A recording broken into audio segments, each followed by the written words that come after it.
Now, I come from an immigrant background. I'm Canadian citizen. I was born in Vancouver, but my parents are Korean immigrants. My grandparents, my mother's side grandparents came to Canada in the late '80s or mid '80s, and then my uncles have went to school here at college, university, and they got married here as well. Um, my mom got married in Korea, but my younger uncle, both of my uncles got married in Canada. So this is how it works. That's besides the point. They're all in that early 20 age. My uncle and my parents were in their early 20s when they came to Canada.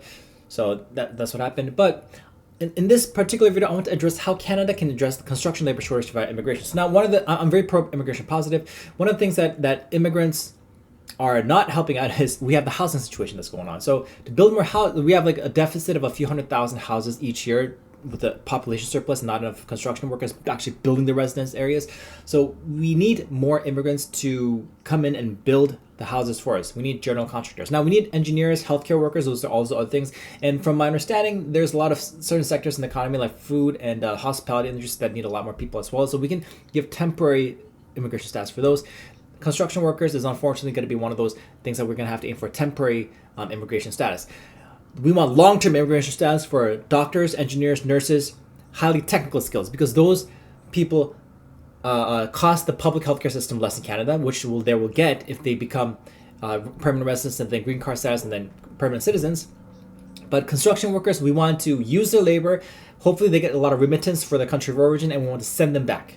That's how we're going to do this, because construction workers are going to accrue a ton of fiscal health problems while they work here. It's just the nature of the job.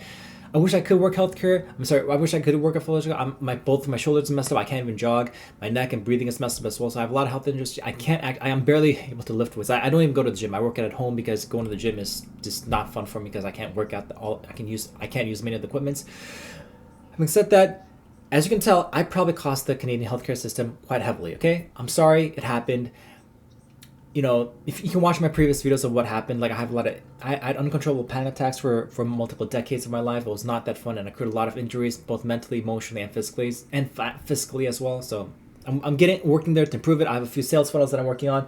I'm getting into the sales mindset of things because I realized I'm not really an engineer type. I hate technical work. I hate computer programming. I hate math. I hate physics. I hate software.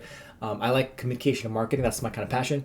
Anyways, this video, because I was like, hey, we need more houses in Canada for more immigrants. I'm very pro-immigration friendly. I know I'm a minority. I'm not white. I don't have the benefits of being a white person, although white people are amazing. Go Donald Trump. Anyways, how can Canada address the construction labor shortage of immigration? If you don't know, construction workers or people who work these low-quality jobs, even though they get paid more and are valuable, they tend to attract... I talk to a lot of construction worker people. You know, a lot of people. These people are a little bit more on the rougher side of life. They're a lot of people may have even criminals. A lot of people that have people don't have lack of professionalism or the grit to work more technical, high skills. And these people are going like, if you haven't listened to a lunch meeting in a construction site, their language is a little rough sometimes. Not the immigrants, the Indian immigrants or the Asian immigrants, probably a little quieter. But if you look at the native speakers of construction workers and you go to the lunch area and they're just talking, or if you go to McDonald's and you just hear construction workers hopping in and talking about, or like a dirty worker job, physical labor, not the most classiest conversation, okay? It's just the way it is. Classier people tend to do more luxury stuff. Physical labor is a downgrade stuff. So when you're attracting immigrants via general labor, physical labor, we're attracting the below average, maybe middle class society. We're not attracting the engineers, the doctors, the lawyers, the accountants, the highly super technical people of life that are the upper echelon. Because of how the politics work, we have to figure out how to get the construction work done and then send them back to their country. And hopefully while they're here, they can do remittance and save up a lot of money and feed their families in their developing countries. That's the way it's going to be. I'm sorry to immigrants who thought they're going to come to Canada and have a construction job and retire and get healthcare in the retirement. I'm sorry, we don't have that much money here.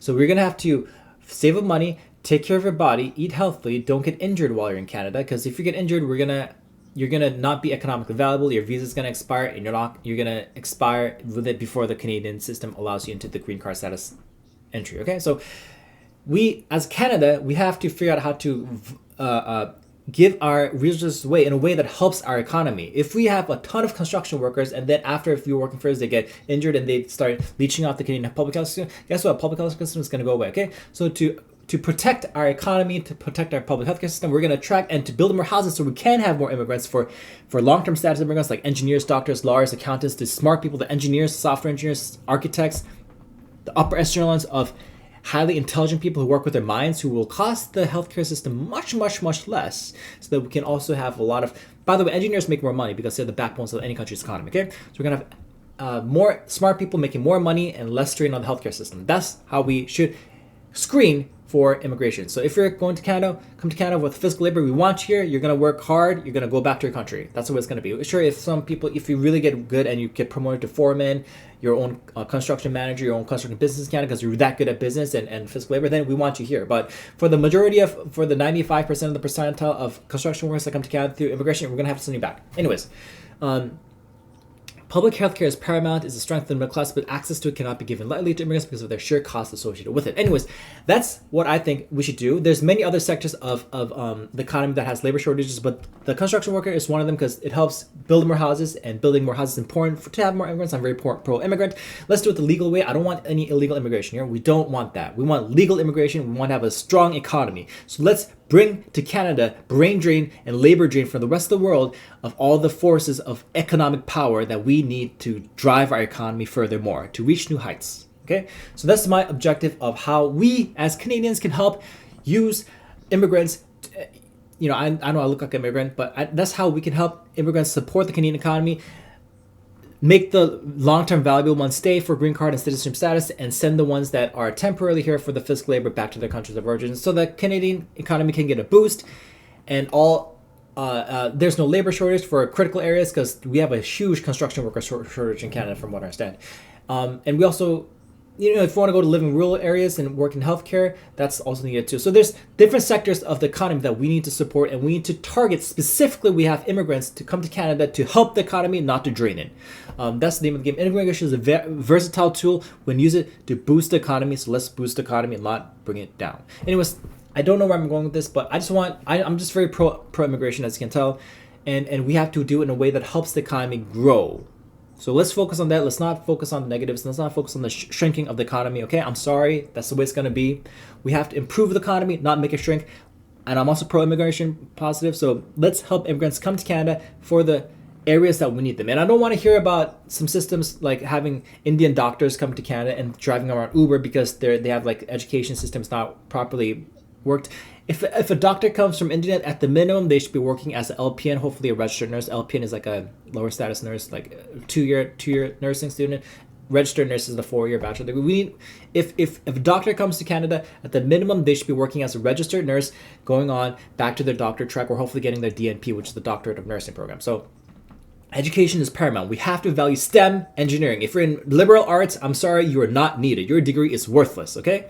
So study. If you're going to the academic route and you don't know what you're studying and you're going to go for something that's useless, that are more arts related, do it in your hobby time, okay? Don't go to university wasting tens of thousands of dollars on a degree that's going to have zero economic output. If you have a hobby in arts, study arts on your own time. If you're going to spend a lot of money and go to student loan debt, study something technical. If it can be graphic design, sound engineering, but something that's technical where it has financial gains at the end of your education, because education should be directly translated into financial gain. If that's not the case, then I'm sorry, you're not as useful to the economy as you should be. Anyways, I hope people are studying their mind really hard so that they can make a ton of money. All right.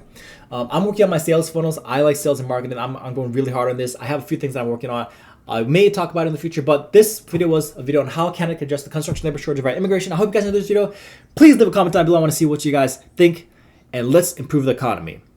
Peace. Let's make money.